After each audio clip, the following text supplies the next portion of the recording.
Hello, I'm Granvil JR. I'm a pastor of a church in northern Maine. And I'm going to be able to talk about a do-it-yourself baptismal tank.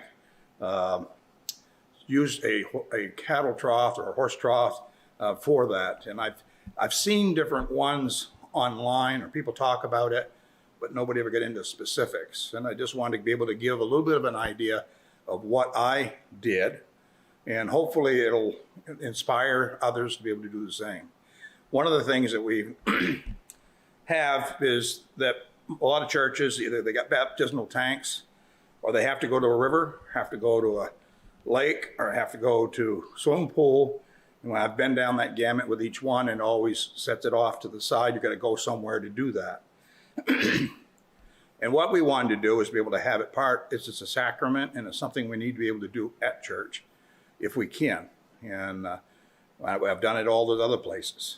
But thought that we would try to do something we could do right here locally. When we want to do it, we can do it immediately. So we had a few things we had to work out first. And one of the things that sort of got to me is what size tank. I see these things that people use, and I went to a local Tractor Supply to be able to look at the tubs or the tanks that they have available, the troughs that we could use. And they have a 2 foot wide, they have them 2 feet deep, but they're also 6 feet long. And really looked at that, I brought it home, looked at it, and it's just not the right size, because if somebody's more than 6 feet tall, you're going to have to start bending knees. You got all these other issues that goes with it. And we want to make this so it's very comfortable and it's something that people are going to enjoy doing. So went back, picked up the 3 feet wide, 8 feet long, and it is still 2 feet deep.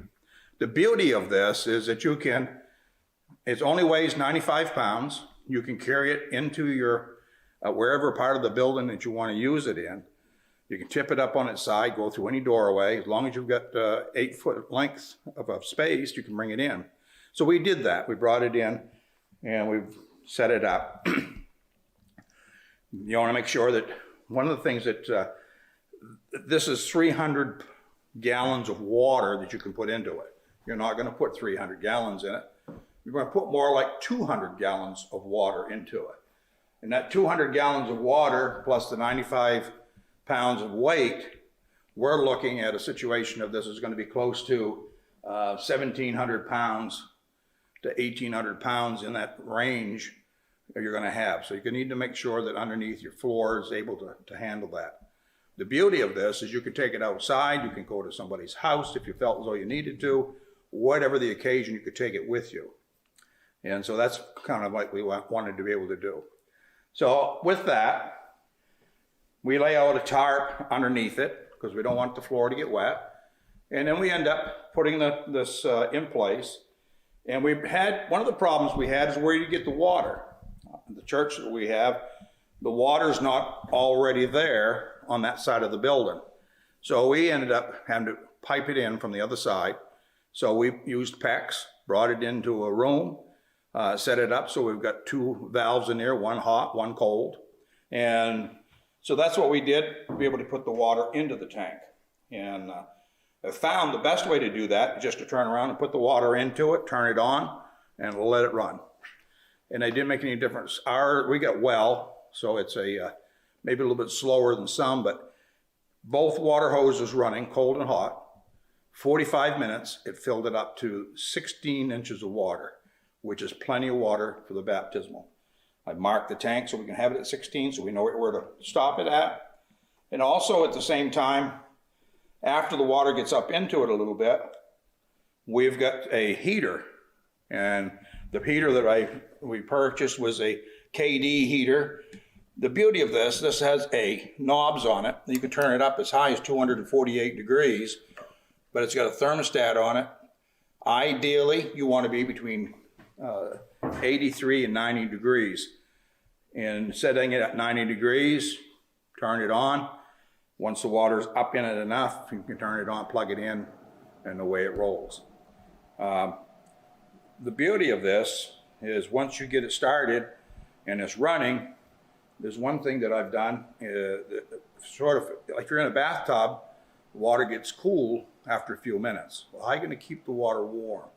And so this is what we've done to make that happen. And I'll show you that. As I was saying, if you're in the bathtub, it cools down. You got to keep draining it, put more hot water in it. And who wants to monitor that, or who wants to keep doing that? Or to get a thermometer or a heater that's going to do the job. So the thought is to put insulation board. This is a sheet, a 4x8 sheet of the 2-inch insulation board. And you may say, well, that's overkill. You don't need 2 inches. I did it for 2 reasons. One is I wanted to do the overkill. I wanted to get it thick enough.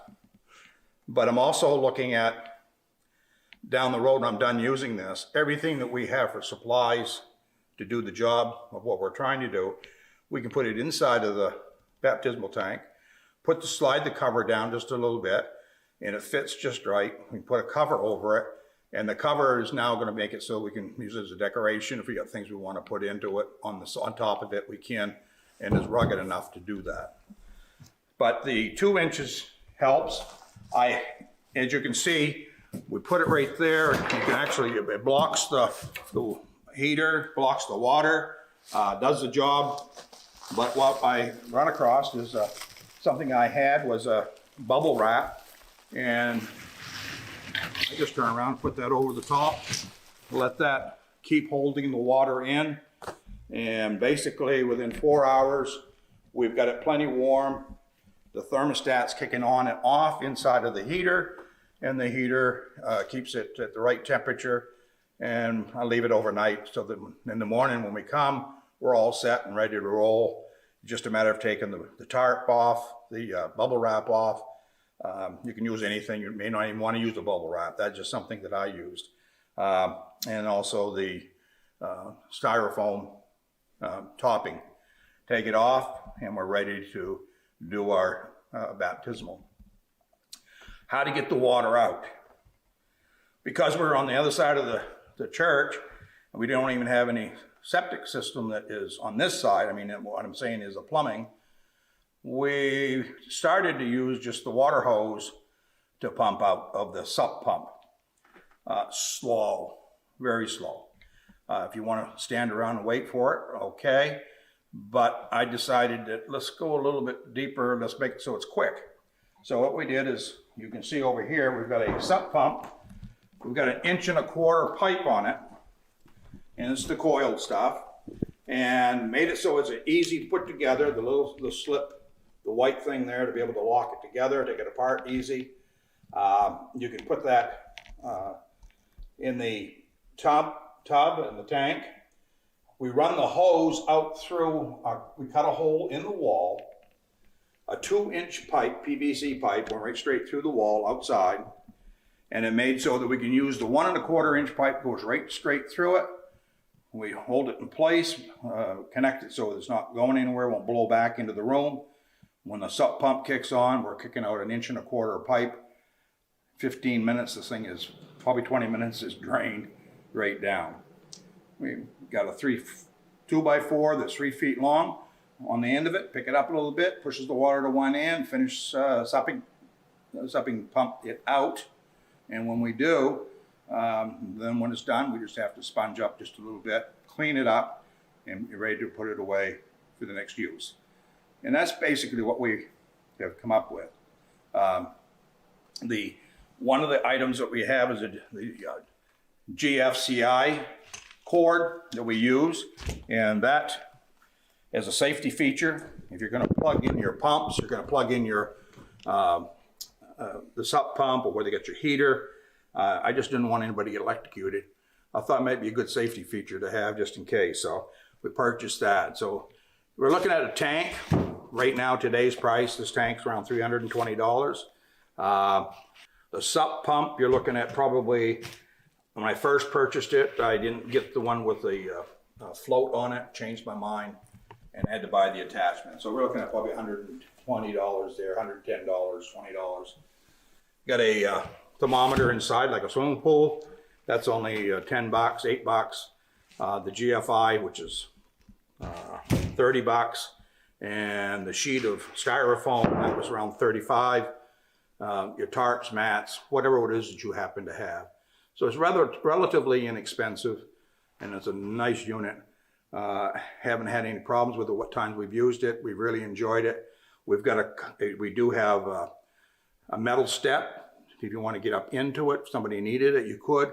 Using a metal step, it's 330-pound capacity. Inside, have another one that's a metal, does the same thing. Also, by using metal, if you had somebody who's small and it was really setting low and you wanted to have them up higher, you could. So just haven't used it yet, but we've got it. One of the things I find is by sliding the people down, the feet against the bottom of the tank, when we get ready to do down and back up, only 16 inches of water. It doesn't splash over the end of it. We got plenty of room for just a wave, and we're not having a lot of spillage. So I think we've got a fairly good setup. It's been fun. We've had some baptisms with it. People are excited. The temperature is ideal. Don't want a bad experience, because I want everybody to have a good experience. It's a sacrament. It's important, and one to do it the right way. Make it so that they can remember it, something positive. And so that's what we've done. And if you like it, try it.